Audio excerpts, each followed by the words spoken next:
तो फार्मेकोलॉजी में एंडोक्राइन में अब अपनी दूसरी जो ग्लैंड है वो है थायराइड। पहली अपन ने पिट्यूटरी पढ़ ली थी, अब अपन बात करेंगे थायराइड की। तो थायराइड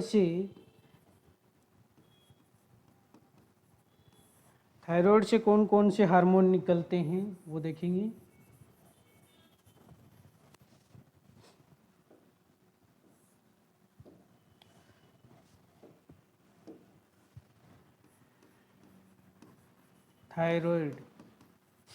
थायराइड से 3 हार्मोन निकलते हैं, एक तो T3, T4 एंड कैल्सिटोनिन।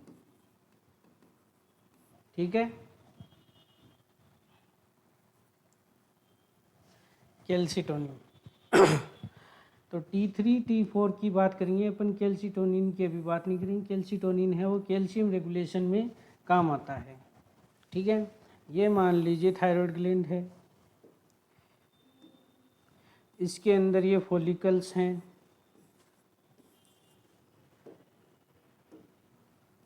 ये इसके अंदर छोटे छोटे क्या हैं, पैराफोलिकल्स हैं। तो जो T3 T4 है वो किससे निकलते हैं, वो तो निकलते हैं फॉलिकल से, T3 एंड T4 निकलता है। और जो पैराफोलिकल्स हैं उससे क्या निकलता है, कैल्सिटोनिन। क्या निकलता है, कैल्सिटोनिन। पैराफोलिकुलर से कैल्सिटोनिन निकलता है और फॉलिकल से T3 T4 निकलते हैं। तो ये हो गई अपनी ग्लैंड की बात। अब अपन बात करते हैं T3 और T4 के बारे में।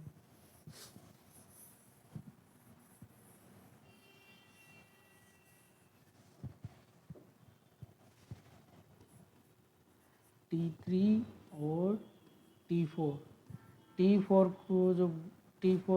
को क्या बोलते हैं, एल थायरोक्सिन। और इसको क्या बोलते हैं T3 को, लियोथायरोक्सिन, थायरोनिन, लियोथायरोनिन। क्या बोलते हैं, लियोथायरोनिन।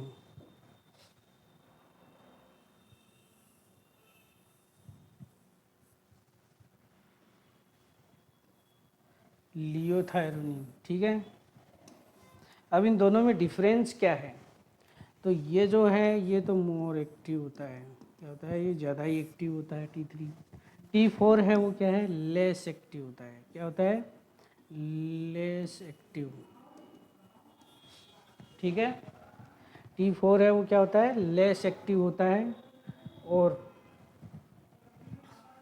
T3 है वो क्या है, ज़्यादा एक्टिव होता है। और T3 है वो शॉर्ट एक्टिंग भी होता है। क्या होता है, शॉर्ट एक्टिंग होता है। T4 क्या होता है, लॉन्ग एक्टिंग होता है। ये ज़्यादा देर तक रहता है बॉडी में और ये कम टाइम के लिए रहता है। शॉर्ट एक्टिंग का मतलब यही होता है। ठीक है, और ये लॉन्ग एक्टिंग है, ये ज़्यादा देर तक रहेगा। और T3 है वो क्या होता है, शॉर्ट टाइम के लिए रहता है। तो हाइपोथायरॉयडिज्म है, हाइपोथायरॉयडिज्म में ड्रग ऑफ चॉइस क्या होती है भाई, कौन सी ड्रग्स अपन प्रीफर करेंगे हाइपोथायरॉयडिज्म के पेशेंट को।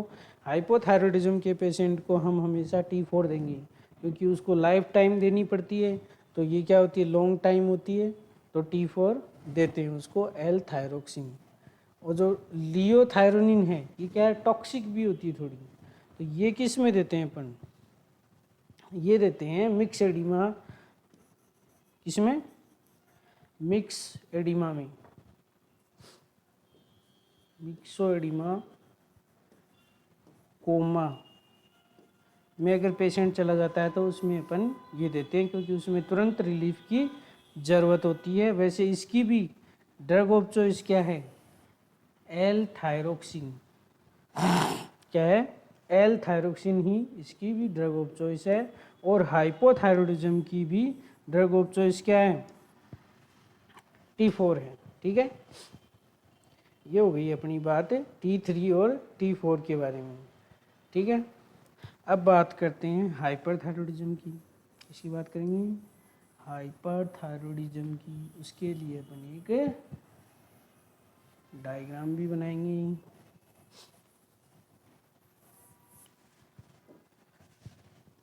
अब बात करेंगे हाइपर। अब आदमी हाइपर हो गया है तो उसके लिए अपन एक डायग्राम बना लेते हैं। जैसे कि ये अपनी थायराइड सेल है और इसके अंदर भिन्न भिन्न सेल, या अलग ही कोई एक पेज लें इसके लिए, ठीक है। यही काम को चला लेते हैं।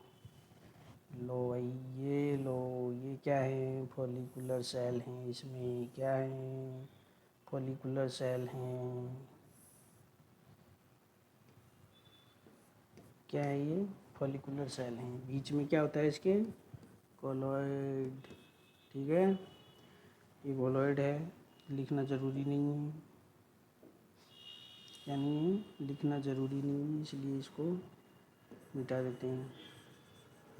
यहाँ पे क्या होता है, कोलॉइड होता है। अब इसके अंदर आयोडीन आता कैसे है, ठीक है। अब इसके अंदर आयोडीन आता कैसे है वो भी दिखा देते हैं। यहाँ पे क्या होते हैं, सोडियम, ये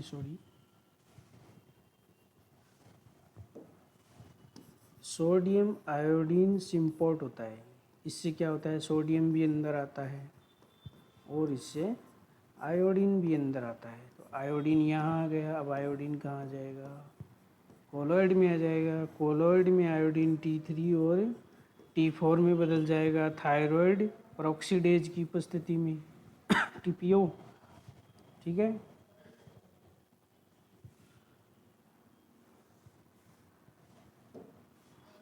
इसकी उपस्थिति में T3 और T4 में बदल जाएगा ये, ठीक है। ये नॉर्मल प्रोसेस रहती है। अब पिट्यूटरी से TSH आएगा। कौन आएगा, TSH। ये क्या करता है, ये इसको ब्लड वेसल्स में डालता है। किस में डालता है, ब्लड वेसल्स में डालता है। T3 और T4 को ब्लड वेसल्स में डाल दिया इसने, ठीक है। तो इस तरह से अपने ब्लड में आ जाते हैं T3 और T4। अब बात यह है कि ब्लड में T3 और T4 में से कौन सा ज़्यादा होता है, तो T4 ही ज़्यादा होता है, ठीक है। T4 ज़्यादा होता है। अब बात यह है कि आयोडीन में और क्या क्या होता है, आयोडीन से कैसे T3 T4 बनते हैं, तो वो भी समझ लेते हैं अपन। जैसे कि ये मान लीजिए आयोडीन है, तो ये एक्टिव नहीं है, ये पहले एक्टिव होगा। तो एक्टिव होता है उसके लिए क्या बोलते हैं, ऑक्सीडेशन। क्या हो गया इसका, ऑक्सीडेशन हो गया इसका, ठीक है। TPO थायराइड पेरोक्सिडेज की उपस्थिति में क्या हो गया, ऑक्सीडेशन हो गया। अब ये एक्टिव हो गया। अब एक्टिव हो जाएगा तो ये किसी ऑर्गेनिज्म के साथ जुड़ेगा, तो उसे कहते हैं ऑर्गेनोफिकेशन। ऑर्गेनिफिकेशन, ठीक है। ये भी TP की उपस्थिति में ही होगा।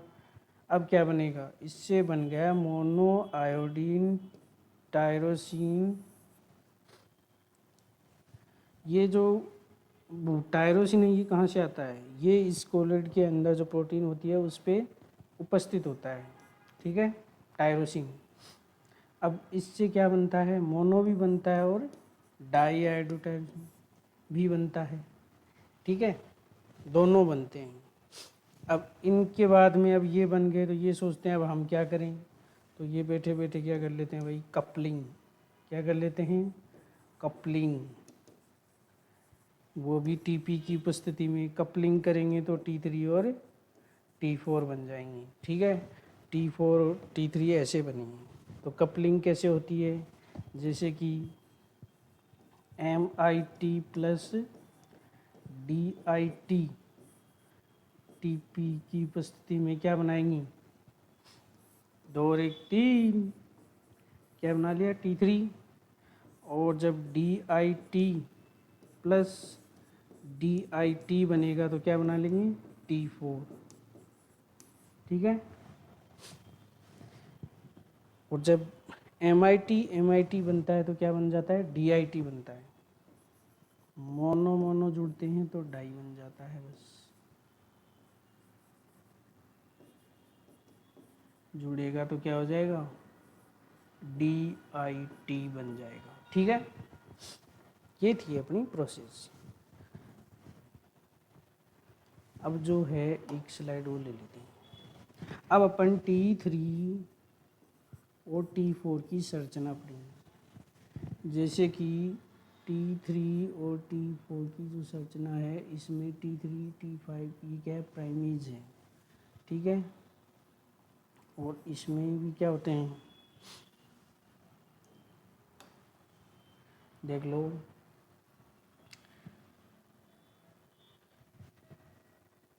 ये यहाँ तो बन गया है, लेकिन यहाँ से अपने को T4 ज़्यादा होता है तो वो पेरीफेरी लीवर के अंदर T4 है वो T3 में बदल रहा है। T4 किस में बदल रहा है, T3 में बदल रहा है। अपने को T3 ज़्यादा चाहिए, अब T4 तो ज़्यादा है ही। तो ये क्या कहलाता है, पेरीफेरल कन्वर्सन। शॉर्ट में लिख रहा हूँ इसको मैं PC, पेरीफेरल कन्वर्सन। ये जो हो रहा है ये कैसे होता है कन्वर्सन, ये होता है भैया ऐसे ही।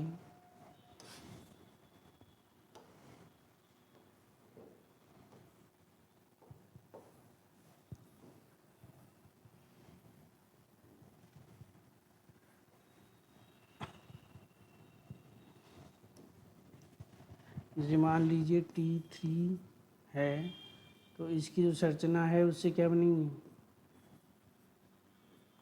T3 पोजीशन पे आयोडीन होगा, 5 पे भी आयोडीन होगा, और 3 प्राइम पे भी क्या होगा, आयोडीन होगा। तो इसको बोलते हैं ट्राई आयोडोथायरोनिन। क्या बोलते हैं, ट्राई आयोडोथायरोनिन।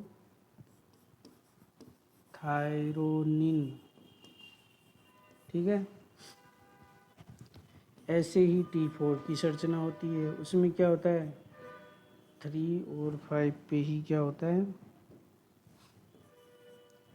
इस पे ही, इसमें 3 प्राइम भी होता है, इसमें 5 प्राइम भी होता है। ठीक है, 2 प्राइम होते हैं इसमें। तो इसमें बन जाएगा टेट्रा आयोडोथायरोनिन।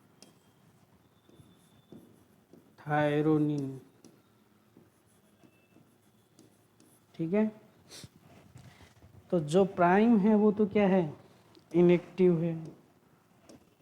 प्राइम वाला होता है वो तो क्या होता है, इनएक्टिव होता है। जो बिना प्राइम के वो क्या होते हैं, एक्टिव होते हैं। ये तो क्या है, एक्टिव है। ठीक है, तो इसमें देखो, इसमें एक्टिव 2 हैं, पर इसमें इनएक्टिव भी कितने हैं, प्राइम वाले भी कितने हैं, 2 हैं। तो ये तो क्या होगा, कम एक्टिव होगा। लेकिन T3 है वो क्या होगा, ज़्यादा होगा, क्योंकि इसमें एक ही प्राइम है। क्या है, एक ही प्राइम है, एक ही इनएक्टिव है, 2 एक्टिव हैं। ठीक है, तो इसकी वजह से अपने को जो ये T3 T4 वाला जो कन्वर्सन हो रहा है, यहाँ पे 5 प्राइम डी आयोडीनेज एंजाइम की उपस्थिति में T4 T3 में कन्वर्ट होता है। ठीक है, 5 प्राइम डी आयोडीनेज की उपस्थिति में T4 T3 में कन्वर्ट होता है। ठीक है, तो ये बात थी अपनी पेरिफेरल में कैसे कन्वर्जन होता है T4 से T3। तो T4 से T3 ऐसे कन्वर्जन होता है। अगले देख लेते हैं अपन।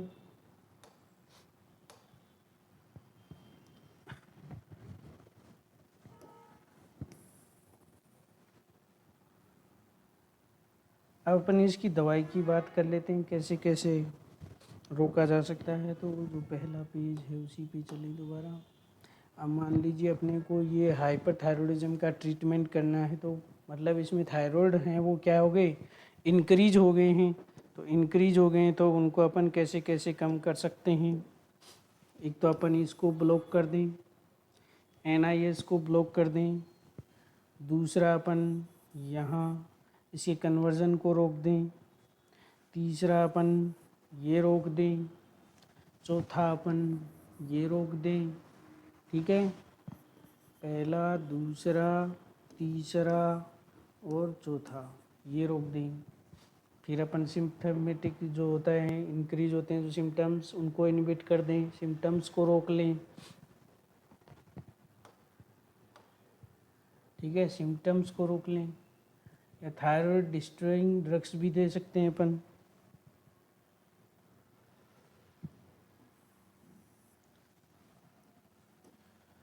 क्या दे सकते हैं? थायराइड डिस्ट्रॉइंग ड्रग्स भी दे सकते हैं और सिम्टम्स को कम कर सकते हैं। ठीक है, तो अब एक एक करके हम पढ़ेंगे। सबसे पहले अपन पढ़ेंगे सोडियम आयोडीन सिम्पोर्ट इनहिबिटर्स। कौन सी? Sodium iodine symport inhibitors. ये कौन सी होती हैं भैया? ये होती हैं परक्लोरेट, क्लोरेट, दूसरी होती है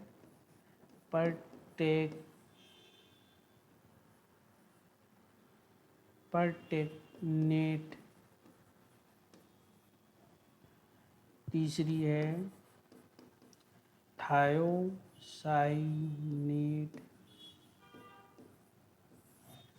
ये जो थायोसाइनेट है ये फ्रूट से प्राप्त होता है।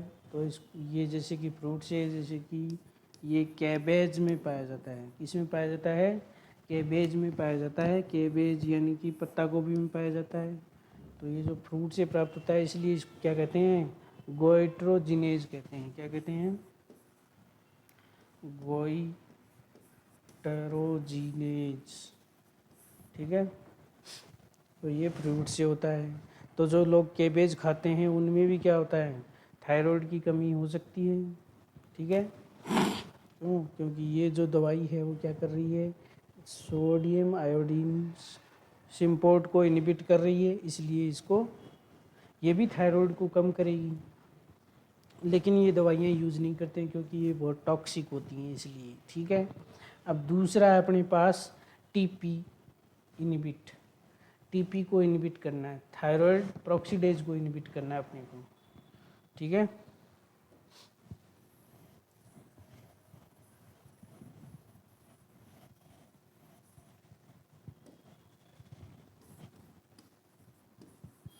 इसको इनहिबिट कर देंगे तो क्या नहीं होगा भाई? आयोडीन से T3 T4 नहीं बनेंगी।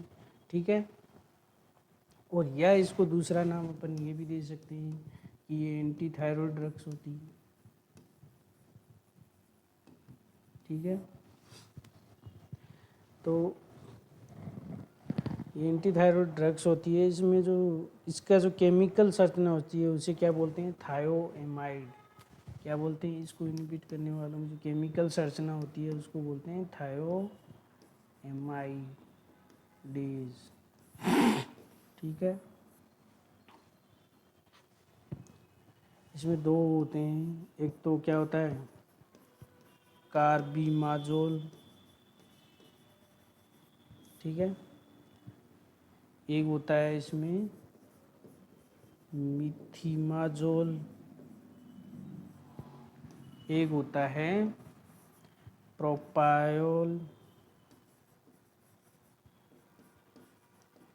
थायोयूरेसिल। ठीक है, शॉर्ट में PTU भी लिखते हैं। ठीक है, तो ये ड्रग्स होती हैं। कार्बिमाजोल है वो डायरेक्टली, ये क्या है? प्रो ड्रग्स है। क्या है? प्रो ड्रग्स है। ठीक है, तो इसलिए अपन इसका जो दूसरा एक्टिव फॉर्म है वो क्या है? मिथिमाजोल है। ठीक है, अब इन दोनों में डिफरेंस क्या है? ठीक है, दोनों में डिफरेंस, कार्बिमाजोल, कार्बिमाजोल और PTU, ये तो क्या होती हैं? ज़्यादा पोटेंट होती हैं कि कम पोटेंट होती है? ये कम पोटेंट होती है। क्या होती है? कम पोटेंट होती है। ये कम पोटेंट है, ये ज़्यादा पोटेंट होती है। ये प्लेसेंटा को क्रॉस नहीं करती है, ये कम करती है, ये ज़्यादा करती है, इसलिए प्रेगनेंसी में इसको टर्म क्रॉस करती है, ये ज़्यादा करती है तो इसलिए इसको नहीं देते हैं, इसको देते हैं अपन प्रेगनेंसी में। दूसरा अपना जो है वो ये है कि इसमें जो टी हाफ है, टी हाफ है वो किसका ज़्यादा है, वो कार्बिमाजोल का ज़्यादा है। टी हाफ किसका ज़्यादा है, कार्बिमाजोल का ज़्यादा है, इसका क्या है, कम है। दूसरा जो अपना है वो है कि जो पीसी पेरिफेरल कन्वर्जन है, जो 5 डाई आयोडीनेज है, वो ये उसको इनहिबिट कम करती है, प्रोपाथायोयूरेसिल, ठीक है, इसको इनहिबिट करके क्या करती है, इसको कम करती है, इस पर कोई असर नहीं पड़ता है। तो अपने लिए सबसे बढ़िया तो कार्बिमाजोल है, लेकिन प्रेगनेंसी में अपन पीटी यूज करते हैं। और इसकी जो है पीटीयू है वो हेपेटोटॉक्सिक होती है। क्या होती है, हेपेटोटॉक्सिक होती है। अब प्रेगनेंसी की बात कर लेते हैं, कुछ बातें प्रेगनेंसी में भी हैं।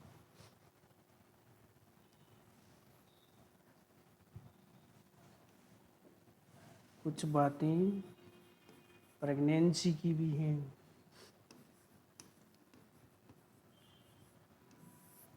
प्रेगनेंसी के जो फर्स्ट ट्राइमेस्टर होता है, फर्स्ट ट्राइमेस्टर में अपन पीटीयू देते हैं। क्या देते हैं, पीटीयू देते हैं। लेकिन अगर सेकंड और थर्ड की पूछ लें तो अपन क्या आंसर देंगे, कार्बिमाजोल। क्या देंगे, कार्बिमाजोल या मिथिमाजोल दे सकते हैं, ठीक है, दोनों दे सकते हैं, मिथिमाजोल भी दे सकते हो, ठीक है। लेकिन एग्जामिनर ने प्रेगनेंसी के अंदर प्रेगनेंसी से रिलेटेड क्वेश्चन तो दिया, लेकिन उसने मेंशन नहीं किया, फर्स्ट और सेकंड थर्ड ट्राइमेस्टर मेंशन नहीं किया, तो भी आपका आंसर क्या होगा, पीटीयू, ठीक है। क्यों, क्योंकि ये कम से कम प्लेसेंटा क्रॉस नहीं कर रही, तो बच्चे को हार्म तो नहीं करेगी पीटीयू, ठीक है। ये तो प्लेसेंटा क्रॉस तो करती ही, ठीक है, लेकिन पीटीयू आंसर जाएगा उसमें। अगर उसने पीटीयू ऑप्शन में नहीं दिया तो फिर कार्बिमाजोल देना होगा। अगर उसने मेंशन किया फर्स्ट ट्राइमेस्टर तो पीटीयू देना है, सेकंड और थर्ड दिया है तो कार्बिमाजोल या मिथिमाजोल देना है। अब अपन देखते हैं हाइपरथायरॉयडिज्म के कुछ स्पेसिफिक सिम्टम्स होते हैं। जैसे कि हाइपोथायरॉयडिज्म का आदमी होता है वो पतला होता है ना, वेट लॉस होता है उसमें, ठीक है। दूसरा है उसमें क्या होता है, हीट टॉलरेंस होता है, हीट टॉलरेंस, ठीक है। तीसरा है उसमें सिम्टम्स क्या होंगी, ज़्यादा होंगी, क्या होंगी, ज़्यादा होंगी, ठीक है, सिम्टम्स क्या होंगे, ज़्यादा होंगी। तो अपने पास अगर ऐसा पेशेंट आता है जिसमें वेट लॉस हुआ है या हीट टॉलरेंस है, यानी कि गर्मी में भी भड़बड़ाती सर्दी लग रही हो, और सिम्टम्स ज़्यादा जैसे कि हार्ट बीट ज़्यादा है, पाल्पिटेशन है, ये दिखाई दे रहे हैं, स्वेटिंग हो रही है, तो अपन हाइपरथायरॉयडिज्म देखेंगे। तो अपन जांच करवाएंगे लेब, तो उसके T3 T4 जो हार्मोन हैं वो मान लीजिए बढ़े हुए मिल रहे हैं, लेकिन TSH है वो क्या है, घटा हुआ है, ठीक है, कम है TSH। ये अगर नॉर्मल भी हैं तो भी देखो, अगर TSH कम है तो ब्लड के अंदर कौन लेके आ रहा था, T3 T4 को ब्लड के अंदर कौन लेके आ रहा है, TSH लेके आ रहा है। अगर वही कम है तो ये ब्लड में कम आएंगी, पर फिर भी ये क्या है, इंक्रीज हैं और नॉर्मल भी हैं, ठीक है, पेशेंट में।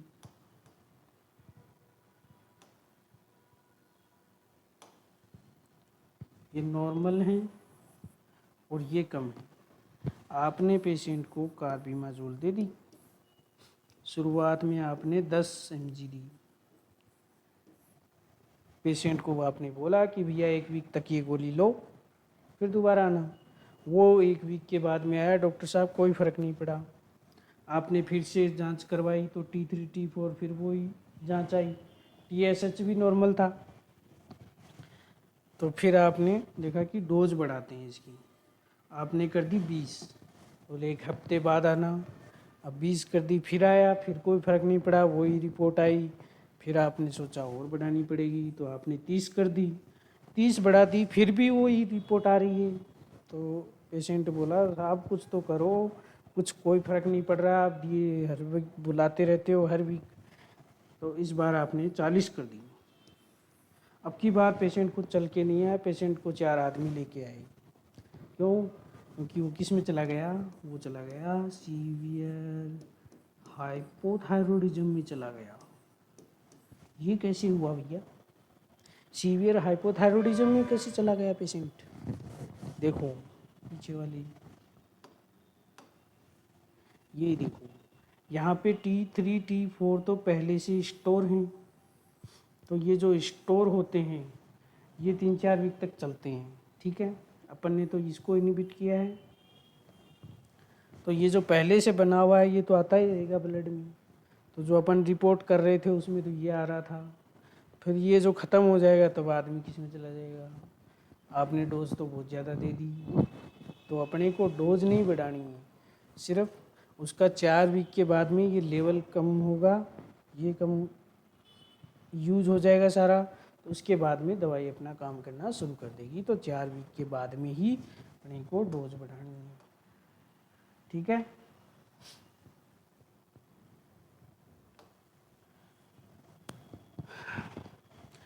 फिर जो अपने पास जो अपन किसको ब्लॉक कर दें, वो जो ब्लड में जो सिक्रेशन को ब्लॉक कर दें, इसको ब्लॉक कर दें, सिक्रेशन को ब्लॉक कर दें। 3rd नंबर, तो सिक्रेशन को ब्लॉक करने के लिए हमारे पास सोडियम आयोडाइड है, पोटेशियम आयोडाइड है, या लुगोल्स आयोडीन है। क्या है? लुगोल्स आयोडीन है। तो ये क्या होते हैं, ये फास्ट काम करते हैं भैया। ये क्या करते हैं? फास्ट काम करते हैं, और जल्दी से क्या कर देते हैं, ये फास्ट काम करके उसको रोक देते हैं ब्लड में जाने से। तो अपना पेशेंट क्या है, ठीक हो जाता है, हाइपोथायरॉयडिज्म ठीक हो जाएगा। लेकिन जो अपना आयोडीन और पोटेशियम, इनका एक स्पेशल यूज है। सोडियम आयोडीन और पोटेशियम आयोडीन को हम प्री ऑपरेटिव पेशेंट में यूज करते हैं, ठीक है। प्री ऑपरेटिव पेशेंट में क्यों यूज करते हैं? क्योंकि अपने को क्या करना होता है, ग्लैंड का साइज भी स्मॉल करना होता है, ठीक है। और उसको क्या करना होता है, श्रिंक, वो छोटा भी तो करना होता है, श्रिंक, यानी उसको बोलते हैं फिल्म। और दूसरा अपने को क्या करना है, वेस्कुलर, लेस वेस्कुलर, ठीक है। ब्लड सप्लाई भी कम करनी है, इसलिए अपन प्री ऑपरेटिव पेशेंट को ये देते हैं, क्योंकि ये जल्दी से काम करती हैं तो तुरंत रोक देंगी, ठीक है। अब अपन बात करेंगे पेरिफेरल कन्वर्सन को इनहिबिट करने वाली कौन कौन सी दवाइयाँ हैं।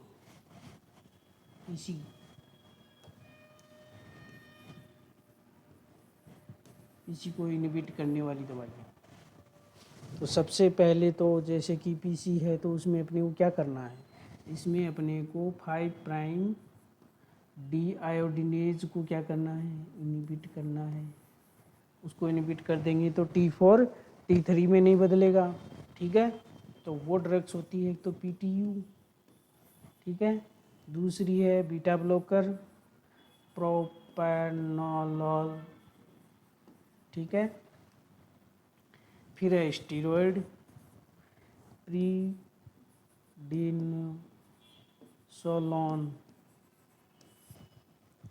ठीक है। स्टीरॉयड भी दे सकते हैं, बीटा ब्लॉकर्स भी दे सकते हैं, एंटी थायराइड ड्रग्स। ये तीनों क्या करती हैं, पेरिफेरल कन्वर्सेशन को रोक देती हैं। 5वां है अपना थायराइड डिस्ट्रॉइंग ड्रग्स। क्या है? Thyroid destroying drugs.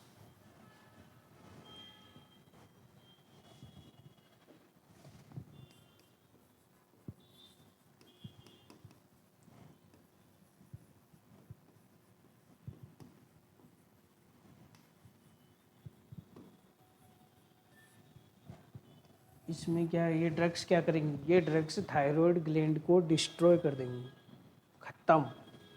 तो ख़त्म कर देंगी तो अपने को बाहर से T3 T4 देने पड़ेंगे, क्योंकि अब तो पेशेंट की ग्लैंड चली गई है। तो जो ख़त्म करने वाली जो ड्रग्स होती हैं उनको अपन बोलते हैं क्या, रेडियो एक्टिव ड्रग्स। कौन सी होती हैं, रेडियो एक्टिव आयोडीन यूज करते हैं। इसमें क्या यूज करते हैं, रेडियो एक्टिव आयोडीन यूज करते हैं, और वो भी आयोडीन 131 यूज करते हैं। नॉर्मल जो होता है वो होता है आयोडीन 100 to 7, ठीक है। तो ये जो रेडियो एक्टिव आयोडीन है ये क्या करता है, ये दो चीज़ में काम आता है वैसे तो, डायग्नोसिस करने में भी और ग्लैंड को डिस्ट्रॉय करने में भी। तो अपन अगर रेडियो एक्टिव यूज़ कर रहे हैं तो ये तो बॉडी के लिए बहुत हार्म है।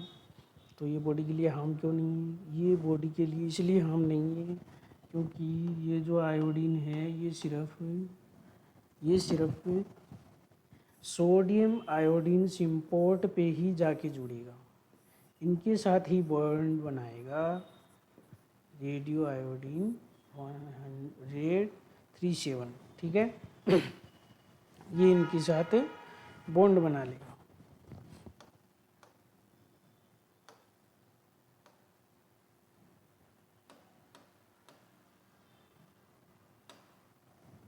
सॉरी 7 नहीं 1 है ये, 131, ठीक है। तो ये जाके इसके साथ जुड़ जाएगा सोडियम आयोडीन सिम्पोर्ट के साथ, और ये इसके साथ इसी के साथ जुड़ेगा बॉडी में, और कहीं रिएक्ट नहीं होगा क्योंकि ये और कहीं होते ही नहीं है बॉडी में, सिर्फ थायराइड ग्लैंड पे ही होते हैं। अब ये अंदर आके यहाँ पे ये आयोडीन हो गया और ये T3 T4 बना लेगा।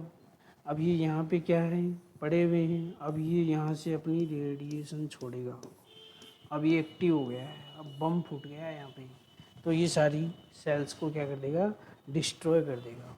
और जो अदर्स रेडियो एक्टिव होते हैं वो क्या करते हैं, उनमें कोई लिखा हुआ नहीं होता है कि मैं इसी सेल को मारूंगा जाके, लेकिन इसमें क्या है कि रिसेप्टर ही यही है, तो ये इस पे जाके जुड़ेगा, इसलिए इसको यूज़ करते हैं। उनको इसलिए यूज़ नहीं करते हैं क्योंकि वो जो उसके आगे तो जो भी आएगा वो उसको ख़त्म कर देगा, लेकिन इसके अंदर तो इसके रिसेप्टर कहाँ हैं, थायराइड ग्लैंड्स पे ही हैं, तो ये थायराइड ग्लैंड्स को ही डिस्ट्रॉय करेगा।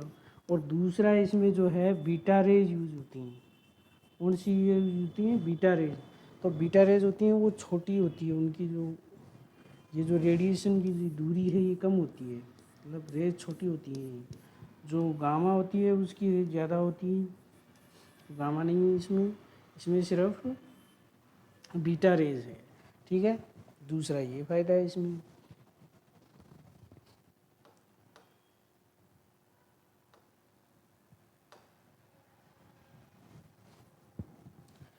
अब अपन इसको क्या दे सकते हैं, ओरली भी दे सकते हैं, इसको ओरल दे सकते हैं, लेकिन प्रेगनेंसी के लिए क्या है, ये कॉन्ट्रा इंडिकेशन है।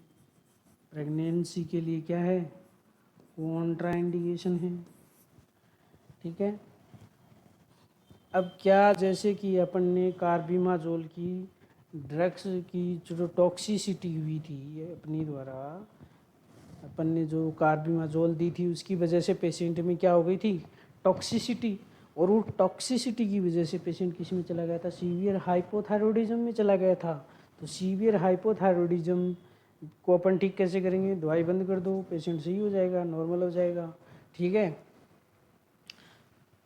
अब अगर इस केस में अगर ये रेडियो आयोडीन एक्टिव अगर ज़्यादा दे दिया, ग्लैंड सारी ख़त्म, तो क्या इसमें अपन क्या ट्रीटमेंट करेंगे, इसमें तो ट्रीटमेंट कैसे होगा, दोबारा से तो कुछ बनेगा नहीं, इसमें ग्लैंड ही ख़त्म हो गई, इसमें तो T4 T3 नहीं बनेगा, ठीक है।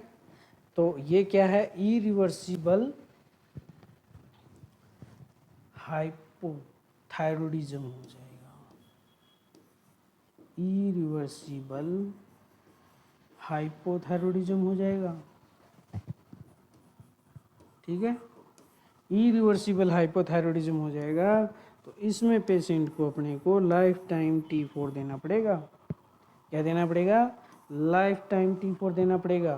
तो दूसरा जो कॉन्ट्राइंडिकेशन है कि जो 35 ईयर्स से कम के जो लोग हैं उनके अंदर ये नहीं करना है। ऐसा नहीं कि पेशेंट 36 का है तो बोलो कर दो, नहीं नहीं, ओल्ड एज में ही करना है।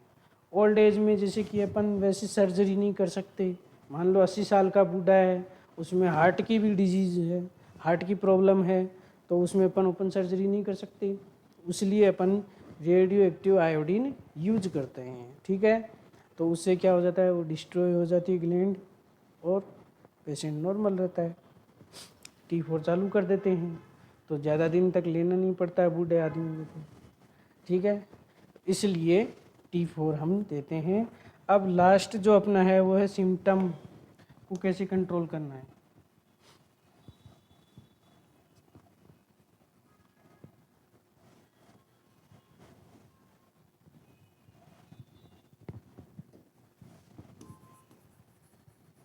सिम्टम को कंट्रोल करना है। सिम्टम अपने क्या क्या आएंगे, जैसे कि अपने हार्ट बीट वगैरह इंक्रीज हो जाती है हाइपरथायरॉयडिज्म वाले को, तो अपन इसके अंदर ये क्या दे देंगे, तो प्रोपेनोलोल दे देंगे।